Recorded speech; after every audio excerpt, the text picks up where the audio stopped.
Hello aspirants, my name is Redip Bora and welcome to the second session of the revision of entire polity for the APSC CC 2025. And today's topic is the preamble of Indian Constitution. এতিয়া প্ৰিএম্বলখন পঢ়িলে আমি কি বুজি পাওঁ? প্ৰিএম্বলখন পঢ়িলে আমি কি বুজি পাওঁ? আমাৰ ইণ্ডিয়াৰ কোৰ ভেলিউটো কি আৰু প্ৰিন্সিপাল অফ দ্য নেশ্যনটো কি হয় এইটো আমি ক'ত বুজি পাওঁ? প্ৰিএম্বলত বুজি পাওঁ। আৰু প্ৰিএম্বলখন কনষ্টিটিউশ্যনৰ পাৰ্ট হয়নে নহয় তো এইটো এটা আগতে ডাঙৰ প্ৰশ্ন আছিলে। যেতিয়া ৰিবিৰুবাৰী ইউনিয়ন কেছ 1965 হ'ল তাত সুপ্ৰিম কোৰ্টে ক'লে যে প্ৰিএম্বলখন কনষ্টিটিউশ্যনৰ পাৰ্ট নহয়।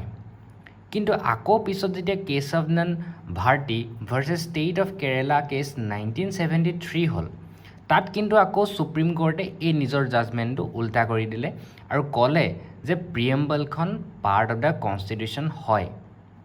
আৰু সেইকাৰণে আৰ্টিকল 365ৰ হতুৱাই এই কনষ্টিটিউশ্যনখন বা এই প্ৰিএম্বলখন আমি এমেণ্ড কৰিব পাৰোঁ, কিন্তু বেছিক ষ্ট্ৰাকচাৰটো আমি ভাঙিব নোৱাৰোঁ।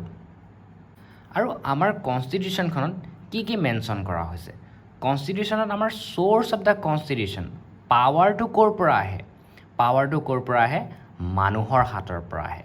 উই দ্য পিপল অফ ইণ্ডিয়া বুলি মেনশ্যন আছে। তো পাৱাৰটো আল্টিমেট পাৱাৰটো কাৰ পৰা আহে? মানুহৰ পৰা আহে, মানে পিপলৰ পৰা আহে। আৰু আমাৰ ইণ্ডিয়াৰ নেচাৰটো কেনেকুৱা? আমাৰ ইণ্ডিয়াখনৰ নেচাৰটো কি হয়?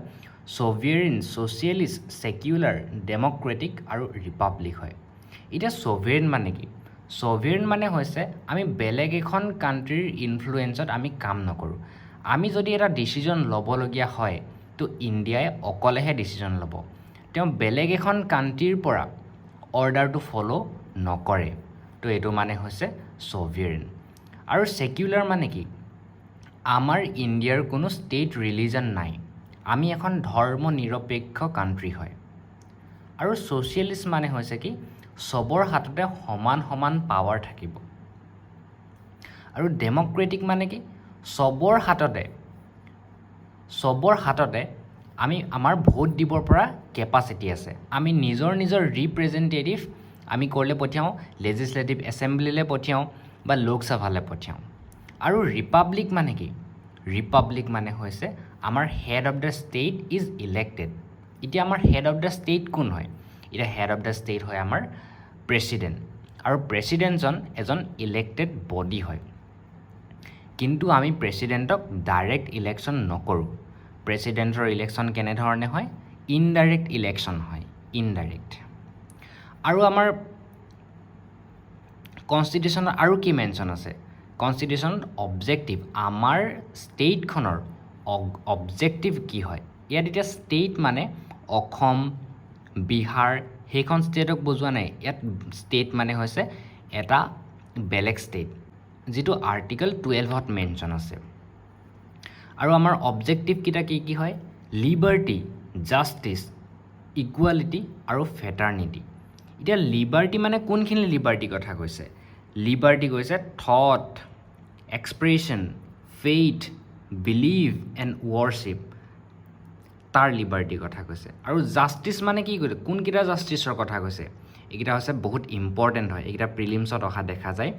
জাষ্টিছ মানে কি কৈছে? ছ'চিয়েল, ইকনমিকেল আৰু পলিটিকেল জাষ্টিছৰ কথা কৈছে। আৰু ইকুৱেলিটি কি কোনকেইটাৰ কথা কৈছে?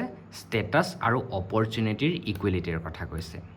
আৰু প্ৰিএম্বলত কি মেনশ্যন আছে? Date of adoption. আমাৰ কনষ্টিটিউশ্যনখন কেতিয়া এডপ্ট কৰা হৈছিলে? 26 নৱেম্বৰ 1949ত এডপ্ট কৰা হৈছিলে। কিন্তু এখন এপ্লিকেবল কেতিয়া হৈছিলে? 26 জানুৱাৰী 1950। কিন্তু কিছুমান ক্লজ 26 নৱেম্বৰৰ পৰাই এপ্লিকেবল হৈ গৈছিলে।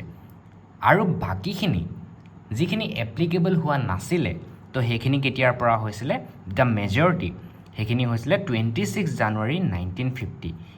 এতিয়া আমাৰ কনষ্টিটিউশ্যনৰ প্ৰিএম্বলখন কিমানবাৰ এমেণ্ড কৰা হৈছে আৰু এমেণ্ড কৰা হৈছে নে হোৱা নাই? তো আমি ইয়াত দেখিবলৈ পাইছোঁ যে 42nd এমেণ্ডমেণ্টৰ জৰিয়তে আমাৰ প্ৰিএম্বলখন এমেণ্ড কৰা হৈছিলে আৰু তেতিয়া এমেণ্ড কৰোঁতে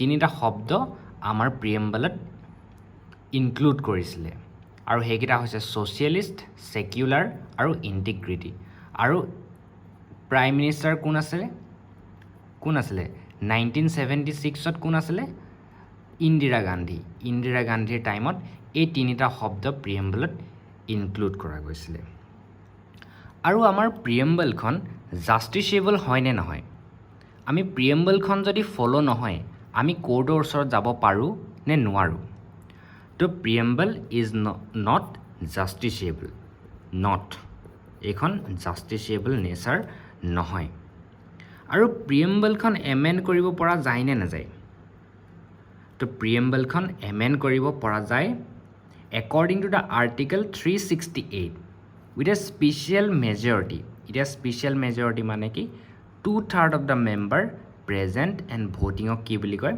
special majority আৰু যেটো article 368 ত মেনশ্যন কৰা আছে